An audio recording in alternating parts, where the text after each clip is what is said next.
Gogazti, Altsasu, Urdiain, Iturmendi, Bakeiko, Etxarri, Argizu, Lakuntza eta Uarteko udal ordezkaiek, denok ez gode bertan, beha atxikimenduek jaso jarri jauenak.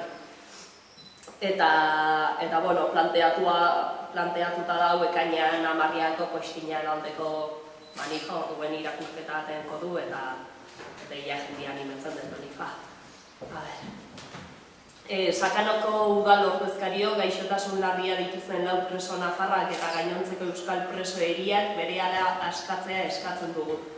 Jesus Maria Mendinu eta Arbizuarra Zuberako kartzelan dago, 21 urte daramatza preso, zigor osoa bete zuen 2011ko maiatzean. Afekzio sistemikoa duen gaixotasun erreumatiko larria du, espondolitis ankilosantea. Konfiantzazko medikuak mediku bezala sarrera debekatua dauka.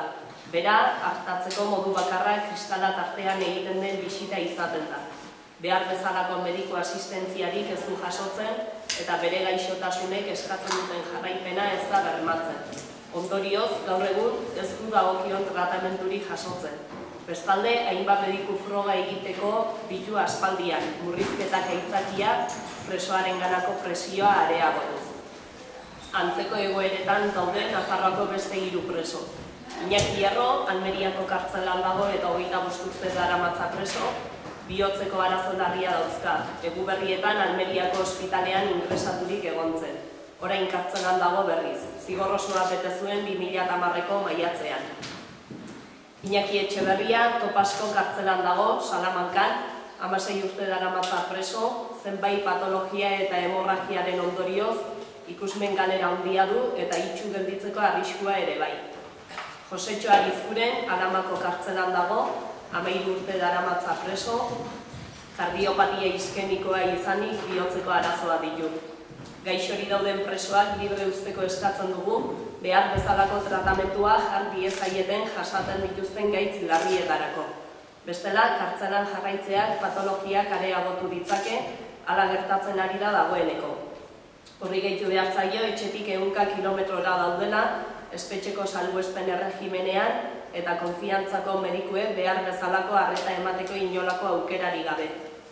Frantziako eta Espainiako gobernuei argi eta garbi eskatzen diegu, pausoak eman ditzatela, bake eta konponbide eszenatokira abiatzeko, konponbidea egonkorra eta atzera bueltari gabea izan dadi. Kasu honetan, preso hauek zigor luzeak bete dituzte, lehenbiziko biek oso osorik. Eta uste dugu, haiek libre uztea giza eskubideei loturiko kontua dela, besterik gabe, zentzuz jokatzea.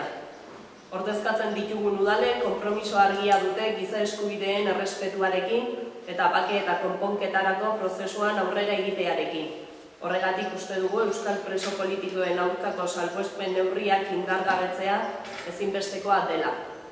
Dispertsio politikari amaiera emanez, gaixori diren presoak aske utziz, biziarteko zigorra ezartzeko neurriak indargabetuz, hala nola 187/2006 doktrina derogatuz, zigorraren bi hirurenak eta 3 laurdenak bete dituzten presoak aske utziz, eta azkenik isolamendu, mitar eta bakartze egoerei amaiera emanez. Era berean uste dugu, beharrezkoa dela ieslari politikoen aurkako jazarpena amaitzea eta prozesu demokratikoen parte hartzeko aukera irekitzea euskal ieslari politikoen kolektiboari. Guzti honekin batera, datorren ekainaren 10ean, arratsaldeko 7etan, Arbizun burutuko den manifestaldirako deialdia luzatzen dugu eta bertan parte hartzera deitu nahi dugu eskualde osoa. Besterik gabe, eskerrik asko eta animatu denok manifara.